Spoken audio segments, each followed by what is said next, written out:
Thailand के राजा ने अर्धनग्न करके पत्नी को कुत्ते के कटोरे में खिलाया था खाना। औरतें हैं उसकी कमजोरी। उम्मीद से आगे निकला दरभंगा एयरपोर्ट। हरदीप सिंह पुरी ने किया वीडियो शेयर। मोतिहारी शहर में 6 जगहों पर बनेगा पार्किंग स्थल। पंजाब में भाजपा विधायक संघ बसुलू की किसानों की भीड़ में नग्न करके पीटा। कालिक पोतने की भी है कोशिश। आम्रपाली दुबे बनना चाहती थी डॉक्टर, लेकिन एक्ट्रेस बन आज है करोड़ों की मालकिन। चलती हैं इन लग्जरी कारों से। जी आज मैं आपको बताऊंगी कि पूरा माजरा क्या है। इस वीडियो को अंत तक जरूर देखिएगा, लेकिन उससे पहले स्वागत है आप सभी का आपके ही चैनल बिहार टॉप में, और मैं हूं आपके साथ मनीषा। चलिए शुरुआत करते हैं, लेकिन शुरुआत करने से पहले हमेशा की तरह आपको वीडियो के नीचे कमेंट सेक्शन में जाना है और अपने राय और सुझाव में लिखकर जरूर भेजना है। दुनिया में ऐसे कई राजा हुए हैं जो अपने सनकीपन और शासन करने के तरीकों को लेकर काफ़ी मशहूर हैं, लेकिन दक्षिण पूर्व एशिया में बसे एक देश का राजा अपनी उल्टी सीधी हरकतों और अय्याशियों के चलते सुर्खियों में रहता है। वो दुनिया का सबसे अमीर राजा है, लेकिन उसकी पहचान रंगीन मिजाज किंग के रूप में है। उसके देश के लोग उसे औरतों का भूखा कहते हैं। जी हाँ, हम बात कर रहे हैं द किंग ऑफ थाईलैंड महा वाजिरालोंगकोर्न की, जो इन दिनों अपनी गर्लफ्रेंड की तस्वीरों को लेकर के सुर्खियों में। दरअसल हुआ ये है कि महा वाजिरालोंगकोर्न की गर्लफ्रेंड सिनीत वांगजिरा पकड़ी की करीब 1000 न्यूड फोटो लीक हो गई है। जी हाँ, इन तस्वीरों में वो टॉपलेस हैं। तो आइए आज आपको अय्याश तबीयत के इंसान किंग ऑफ थाईलैंड की कुछ उन बातों को बताते हैं जो कहने के लिए काफ़ी होगा कि वो किस तरह के सन के इंसान हैं। महा वाजिरालोंगकोर्न नियमित रूप से इस बात पर जोर देते हैं कि दरबारी अपने घुटनों पर रेंगते हुए उनके पास आए, जिससे वो नाराज हो जाते हैं, उन्हें अपना सिर मुड़वाने का आदेश दे देते हैं। इतना ही नहीं, एक बार तो उन्होंने अपनी एक पत्नी को कुत्ते के फूफू के कटोरे में खाना खिलाया था जब वह अर्धनग्न थी। फूफू कुत्ते के बारे में आपको बता दें कि ये कुत्ता जिसे महा ने सेनापति बना दिया था, फूफू को लेकर के उनका विचित्र जुनून था। वे उसके पंजों में दस्ताने पहनाने के साथ ही पूरी रॉयल थाई वायुसेना के तमगों के साथ कपड़े पहनाया करते थे और उसे अपने साथ आधिकारिक रात्रि भोज में कुर्सी पर बैठाया करते थे। महा वाजिरालोंगकोर्न की हरकतों की वजह से उन्हें दुनिया भर में दिखावेबाज, प्रिंस, धमकाने वाला, प्लेबॉय जैसे नामों से भी बुलाया जाता है, लेकिन उनके अपने देश में ऐसा करना संभव नहीं है। ऐसा इसलिए क्योंकि थाईलैंड में लेजे मजिस्ट्रेट यानी एक राजशाही की गरिमा को ठेस पहुंचाना का कानून यह सुनिश्चित करता है कि शाही परिवार को आलोचना से परे रखा जाए। मजाक उड़ाना तो दूर की बात है, वहाँ पर राजशाही को देवतुल्य दर्जा प्राप्त है। उनकी पूजा और मूर्ति पूजा की जाती है। राजा, रानी, उत्तराधिकारी या फिर राज्य संरक्षक, यहाँ तक कि उनके पालतू जानवरों के खिलाफ एक भी शब्द बोलने पर पारंपरिक रूप से 15 साल की जेल हुई है। महा के पास जो दौलत है उसको बुनई सुल्तान और सऊदी अरब के शासकों से कहीं ज्यादा बताई जाती है। राजा की व्यक्तिगत अकूत दौलत को लेकर की सवाल उठते हैं। थाईलैंड की जनता में इस बात पर भी नाराजगी है कि उनके टैक्स पर राजा गुलछड़े उड़ाते हैं। रिपोर्ट्स के अनुसार थाईलैंड के राजा के पास 30 अरब डॉलर से भी ज्यादा की संपत्ति है। अगली खबर, उम्मीद से आगे निकला दरभंगा एयरपोर्ट। हरदीप सिंह पुरी ने किया वीडियो शेयर। जी हाँ, उत्तर बिहार के दरभंगा में पिछले साल नवंबर में एयरपोर्ट की शुरुआत होने से यहाँ न केवल यात्री विमानों की संख्या बढ़ी है, बल्कि यात्रियों की भी संख्या में इजाफा हुआ है। और यही कारण है कि केंद्रीय उड्डयन मंत्रालय हरदीप सिंह पुरी भी इस एयरपोर्ट को लेकर गंभीर नजर आ रहे हैं। यात्री सुविधा से जुड़ी कई अव्यवस्थाओं और परेशानियों के बावजूद दरभंगा एयरपोर्ट से विभिन्न शहरों के लिए उड़ान भरने वाले लोगों की संख्या में इजाफा हो रहा है, और ये बात खुद केंद्रीय मंत्री हरदीप सिंह पुरी ने बताई है। केंद्रीय मंत्री ने दरभंगा एयरपोर्ट की बढ़ती शाख को लेकर के ट्विटर पर 7 मिनट का एक वीडियो शेयर किया है। वीडियो शेयर करते हुए उन्होंने लिखा है कि दरभंगा एयरपोर्ट मिथिलांचल के हमारे बहनों भाइयों के लिए वरदान साबित हुआ है। इससे सहरसा, सीतामढ़ी, मोतिहारी समेत 17 जिलों के लोगों को लाभ पहुंच रहा है। मुझे विश्वास है कि आने वाले दिनों में इस शहर से और भी फ्लाइट्स बढ़ेंगी तथा हवाई कनेक्टिविटी एवं एयरपोर्ट का अधिकतर विस्तार होगा। दरभंगा एयरपोर्ट मिथिलांचल के हमारे भाई बहनों के लिए वरदान साबित हुआ है। वीडियो में पुरी ने बताया है कि उड़ान योजना के तहत देश के टियर 2 और टियर 3 के शहरों में एयरपोर्ट शुरू हुए हैं। मंत्री ने कहा कि दरभंगा एयरपोर्ट मिथिलांचल के लिए हमारे भाई बहनों के लिए वरदान साबित हुआ है। बड़े महानगरों से तो लोग विमानों में यात्रा करना चाहते हैं, लेकिन टियर 2 और टियर 3 शहरों में एयरपोर्ट की शुरुआत और यहाँ के यात्रियों का हवाई सफर के प्रति रुझान हैरान करने वाला रहा है। वीडियो में पुरी ने जल्द ही दरभंगा एयरपोर्ट से और उड़ानें करने की संकेत दिए हैं। पुरी ने कहा है कि मुझे विश्वास है कि आने वाले दिनों में इस शहर में और भी फ्लाइट्स बढ़ेंगी और हवाई कनेक्टिविटी में एयरपोर्ट का अधिक विस्तार होगा। आपको बता दें कि दरभंगा एयरपोर्ट में इन समय दिल्ली, मुंबई, बेंगलुरु और अहमदाबाद के लिए उड़ानें का संचालन किया जाता है। अगली खबर, मोतिहारी शहर में 6 जगहों पर बनेगा पार्किंग स्थल।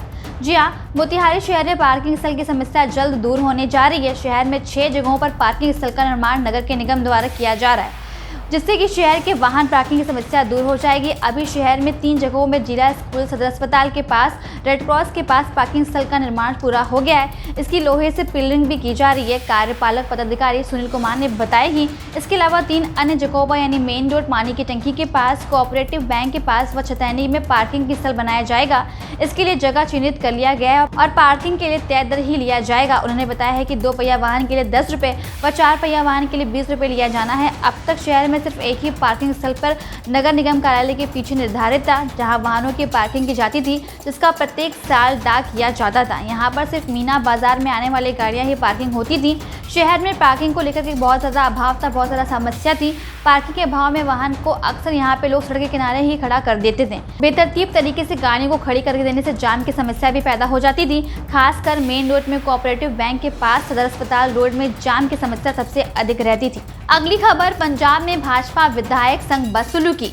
जी हाँ, किसानों की भीड़ ने नग्न करके पीटा, कालिक पोतने की भी है कोशिश। पंजाब के मलोट में देर शाम किसानों की भीड़ ने अबोहर के भाजपा विधायक के साथ बदसलूकी की। किसानों ने विधायक अरुण नारंग के साथ मारपीट की और उनके कपड़े तक फाड़ दिए। इसके बाद उनके चेहरे पर और कपड़ों पर कालिक पोतने की भी कोशिश की गई।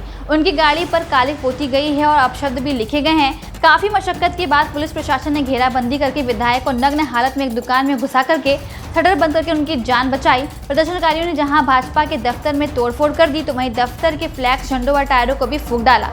वहीं इस घटना के बाद विधायक नारंग को अबोहर के अस्पताल में भर्ती करवाया गया है। आपको बता दें कि भाजपा विधायक अरुण नारंग मलोट जीटी रोड पर स्थित दफ्तर में भाजपा की उपलब्धियों व कैप्टन सरकार के 4 वर्ष पूर्ण होने पर कांग्रेस सरकार की नाकामियों पर चर्चा करने के लिए प्रेस वार्ता रखी थी।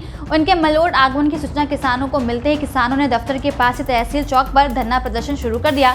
जैसे ही शाम 4:30 बजे विधायक अरुण नागर, भाजपा जिला अध्यक्ष राजेश पठेला गोड़ा सहित दफ्तर पहुंचे, तो किसान भी तहसील चौक से पीछे पीछे दफ्तर के समक्ष पहुंच गए और वहां पर प्रदर्शन शुरू कर दिया। इस दौरान जब भाजपा विधायक ने प्रदर्शनकारियों से बात करने की कोशिश की, तो उल्टा उन पर हमला कर दिया। किसानों की बेकाबू भीड़ को काबू करने के लिए पुलिस बेबस नजर आई। इस विरोध प्रदर्शन के दौरान प्रदर्शनकारियों ने विधायक की गाड़ी पर कालिक पोत दी और काले तेल से जगह जगह बीजेपी व अपशब्द लिख दिए।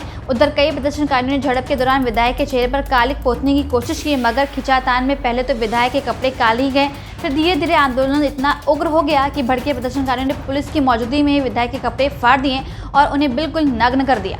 पुलिस ने जैसे तैसे बीच बचाव करके विधायक को एक दुकान के अंदर घुसा करके उनकी जान बचाई। करीब 1 घंटे के बाद जब पुलिस द्वारा अपनी निगरानी में विधायक को दोबारा फिर से सुरक्षित जगह पर जाने की कोशिश की गई, तो प्रदर्शनकारी फिर से विधायक पर हमला बोलने लगे। पुलिस द्वारा काफी दूर पर ले जाकर के विधायक को कपड़े पहनाए गए। उधर भाजपा मंडल मलोट के कार्यकारी अध्यक्ष सीताराम खटक ने इस घटना की निंदा करते हुए प्रशासन से दोषियों के खिलाफ इरादा एक कत्ल की धाराओं समेत विभिन्न धाराओं के तहत मामला दर्ज करने की मांग की है, क्योंकि प्रशासन की मौजूदगी में यह निंदनीय घटना घटित हुआ है। गौरतलब है कि धरने से पहले ही मौके पर भारी तादाद में पुलिस वहां पर मौजूद थी। पुलिस की मौजूदगी में विधायक पर हमला होना, उनके कपड़े फाड़े जाना, मारपीट करना, कालिक फेंकना आदि घटनाक्रम कब और कैसे इतना उग्र हो गया, ये सवाल पुलिस की कार्रवाई पर प्रश्न चिन्ह तो लगाता ही है। अगली खबर, आम्रपाली दुबे बनना चाहती थी डॉक्टर, लेकिन एक्ट्रेस बन आज है करोड़ों की मालकिन, चलती है इन लग्जरी कारों से। भोजपुरी फिल्म इंडस्ट्री में कई ऐसे स्टार्स हैं जिनकी अदाकारी के फैंस दीवाने हैं। उनके गाने हो या फिर फिल्म, दर्शकों द्वारा उन्हें काफ़ी प्यार मिलता है। इन्हीं में से एक है भोजपुरी फिल्म इंडस्ट्री की टॉप एक्ट्रेस आम्रपाली दुबे। गोरखपुर की रहने वाली आम्रपाली आज किसी पहचान की मोहताज नहीं है। बेहद ही कम समय में वो इंडस्ट्री की टॉप एक्ट्रेस बन गई हैं। उनकी वीडियो हो या फिर फोटोज पल भर में वायरल हो जाती हैं। फैंस के अंदर अपनी इस फेवरेट एक्ट्रेस की लाइफस्टाइल जानने को लेकर काफ़ी उत्सुकता रहती है। तो चलिए हम आज आपको आम्रपाली दुबे की लाइफस्टाइल के बारे में बताते हैं।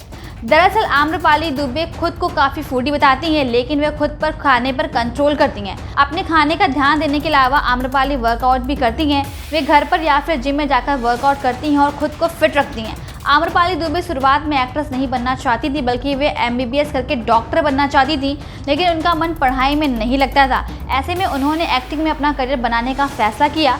टीवी की दुनिया से कई हिट शो देने के बाद 2014 में आम्रपाली ने भोजपुरी स्टार दिनेश राय यादव यानी निरहुआ की फिल्म निरहुआ हिंदुस्तानी के साथ भोजपुरी में कदम रखा और इसके बाद वे लगातार आगे बढ़ती गईं।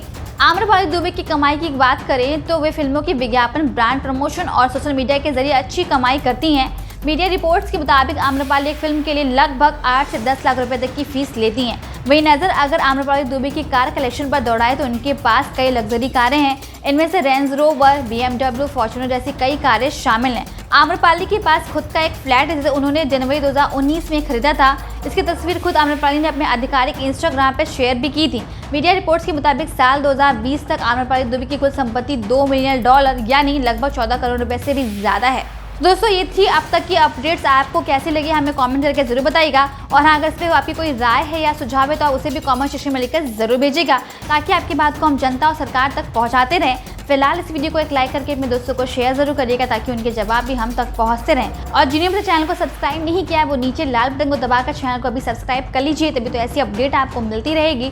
फिलहाल मुझे दीजिए इजाजत, मिलते हैं एक नई अपडेट के साथ।